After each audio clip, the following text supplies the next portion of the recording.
Hi, my name is Sylvia Jambi. I am the Training and Development Manager here at Corporate Staffing Services. I am happy to be joined by a very important guest, if I may say. Paminas, karibu sana. Thank you, Sylvia, for having me. Great. Yes. Today I want to talk to you about consultancy because I know it's one of the courses that is offered here at Corporate Staffing Services. But before that, I'd want to perhaps just get to know about you a little bit. Yeah. Of course, I know you, but perhaps tell the audience, yes, about your background. Great. So I've been a practicing consultant for the last 12 years. As you know, I'm the founder, Corporate Staffing Services. So 12 years back, I left employment to try my hand in consulting. I've done it for the last 12 years. From a staff count of 1 to now where we have over 26 employees working directly here at Corporate Staffing Services, and another close to 40 of them who work at client site. Those are what we call outsourced clients. So consultancy is something that I'm very excited about because there's somewhere I started, and seeing that dream and vision come to be, and the hard work and the mistakes and the wins along the journey. It's a journey that I'm really excited about. And that's what I would want to share with other aspiring consultants. Yeah. It's good that we get to hear from someone who has walked in the same shoes, right from the beginning to where you are today. Yes. What is the course about? So as you mentioned, the course targets these individuals who are looking to more or less start a consultancy and be able to utilize their skills, and earn a living through those skills. So I'm looking at this accountant who's thinking of, how can I either make some extra money while still employed, or how can I go practice as a full-time consultant? So a lawyer, accountant, HR professionals, even digital marketers. So think of anyone in the service industry who's saying, I need to make money through my skills, through being a consultant. And I've come to realize, I mean, when I was starting out, there was no one to mentor or coach. And I remember I keep telling people that, yes, I've done this business for the last 12 years, but the first 5 years were a mess. I don't know what I was doing. And simply because there was no one to guide me. So now as I mature in this profession as a consultant, I thought, why can't I empower others? Why can't I teach others about the journey, about the expectation? Because I don't want you to take 5 years to learn what I learned. Because now, yes, I do have a thriving business. Yes, the up and down here and there, because you can't lack that. But largely, I do have a successful company. But it wasn't always that way. So I would want you to come, join this class, learn about marketing, where to get clients, how to do proposals, how to go and pitch for the business, even how to deal with the employee issues. How do you go hiring, when you scale up? What documentation do you need? How do you go even negotiating for the best prices, for the best fees? So don't make mistakes. Interesting. I like what you said, the 5 years where you didn't exactly know what you were doing. What are some of the gaps that not even necessarily gaps, why do people who want to become consultants hesitate to take that step? Because that's what I've seen. As I've interacted with professionals, you'll see someone has the skills, they have picked up different skills, and this is across industries. But someone doesn't take that step. They'll always feel like, I want to start the consultancy, but what are some of the reasons this happens? Very good question. I think the first reason is the fear of the unknown. So here you are, maybe you do have a stable job, giving you a bit of money here and there, and you're okay. Or for one reason or another, you're not working and you really want that income. So there's that aspect of the fear of the unknown.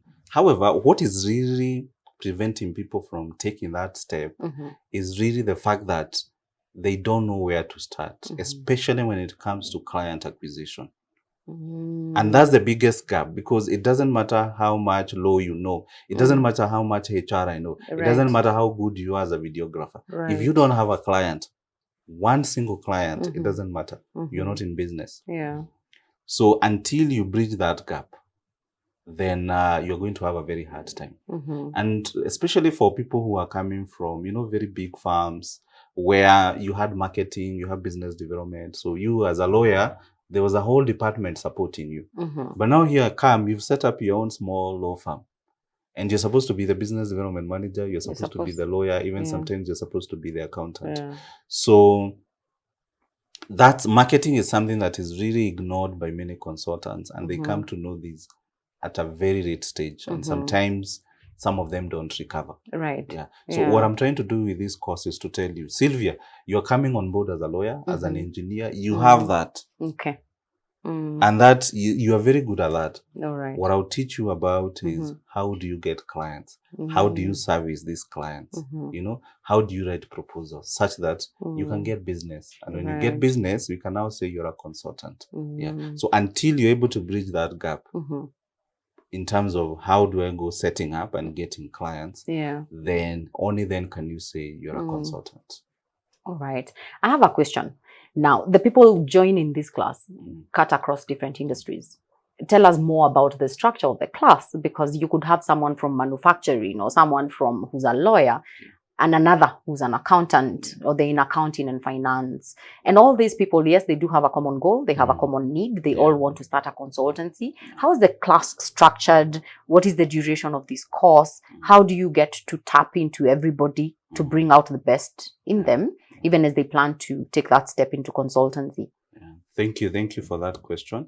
So the class, in terms of the specifics, it's a 10 weeks class. Okay. So, and these 10 weeks, it's not that we meet every day. So we meet once a week. So obviously where I facilitate. And then after that, there's some homework, which you're supposed to present back before the end of the week. And there's a lot of discussion.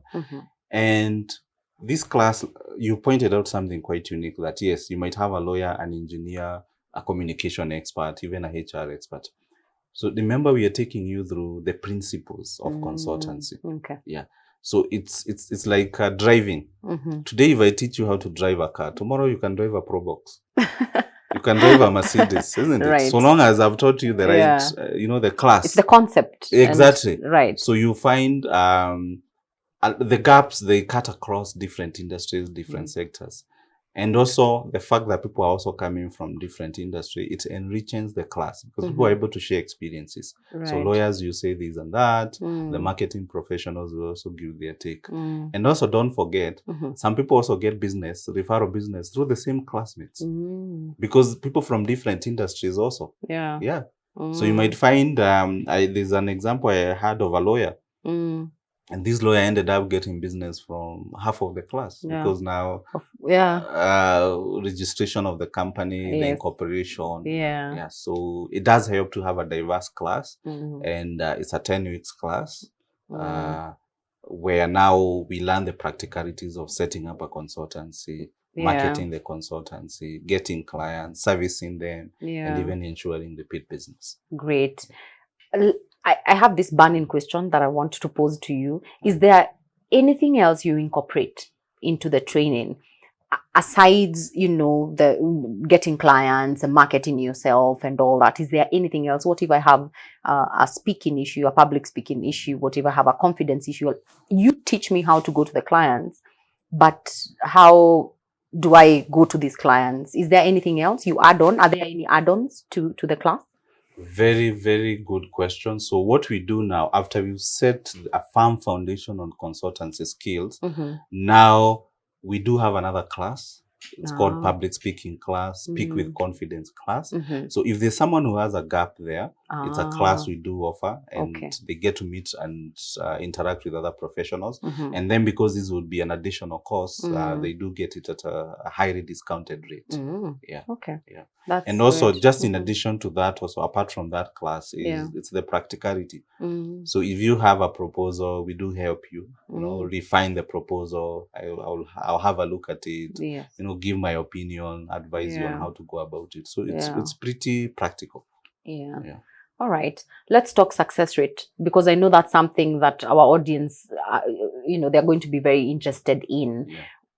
When I take up this course, what next? I've taken up the course. I have been taught the concept. what have you seen from experience? Is there like a duration up to, you know, is it 3 months when I get to see at least my business coming or taking shape?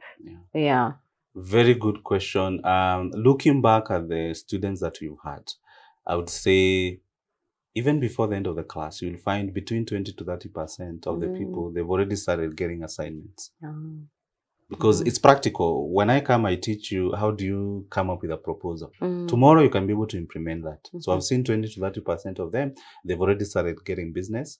And by the end of the 6 months now, the course obviously takes 2 months, but I do follow up, and you find 60 to 70% of them, they've already settled. They're getting business here and there. And I mean, I do give them my number, and we're always interacting. And some of them, they'll be asking, Paminas, how do I price? How do I do this? Yeah. So there's a lot of follow-up. But in terms of numbers, I would say 60 to 80% of them, they're able now to earn between 100,000 to 300,000 shillings in terms of monthly revenue. That's good. Yeah. So it's something that someone is able to see value and impact at the shortest time possible. Yeah. Because it's very practical. It's practical. Yeah. And I think that's what it makes it different. Precisely. Just that practicability. Yes. Great. And there's no one else in Kenya who's teaching someone how to be a consultant. I know. And you're also learning from someone who's done this, not 1 year, 2 years, 12 years now and counting. Yeah. And that's the beauty when you get to learn from someone who has actually walked the journey, as I said earlier. Exactly. Yeah. It makes all the difference. Precisely. Yeah. So as I wrap up, that was a really good overview of the course. As I wrap up, I'm sure there are people who would want to join the consultancy course. What is the direction that you see consultancy taking? Because, and the reason why I ask this is because there's a certain level where professionals get into. You are at that level of your career where you're not seeking employment anymore, and you do not want to go and sell a product. Yeah, you don't want to go and sell bananas or whatever you want to sell. It's more of a service or your skills that you want to sell. There's a future in consultancy, and I say this because of the people I've interacted with and the desire that is there out there to take up consultancy. What would you say to someone out there? What is the future for this kind of business? I'll look at it in 2 ways. Number one is, if you're employed right now, one day you retire. Either because there's a HR policy that says you need to go home at a certain age. Or you also feel like you've given so much in employment, now you're thinking about plan B. Right. So for those of us who are in professions where, you know, the skills are in high demand, consultancy it's an easy option. I always tell people, if today you are practicing as a finance person, let's say you're a finance manager, right? Those are the skills you know. Why would you go buying a matatu?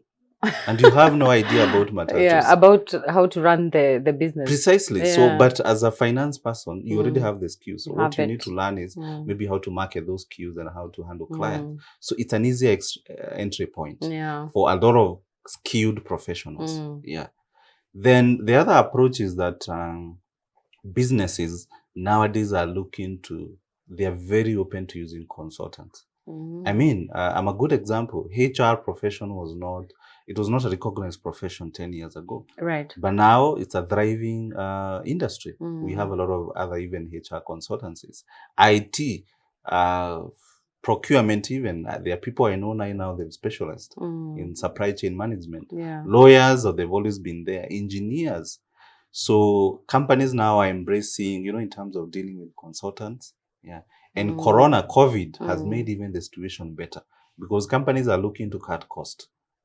So instead of hiring me as a HR manager where they're paying me 300,000, if they can have someone come, check their records on a weekly basis, and they pay this person maybe 50,000 a month, many companies would opt to go with that. Right. Same case with finance. So you are finding, because of what is happening the world over, businesses have to be competitive by cutting cost. So they will more or less veer towards working with consultants. And then also we've also seen individuals, people also want to maximize on their potential when they're young. So they're saying, why should I be employed when I'm 40 or I would say it's a win-win situation. Right. We have learned That's what I will say. It was very informative and such an insightful session. Thank you so much for your time. And I'm sure you've learned as well. If you would like to join the consultancy course, it is a 10-week program, as we said. And all you need to do is sign up. And all the information is on the website. Thank you so much.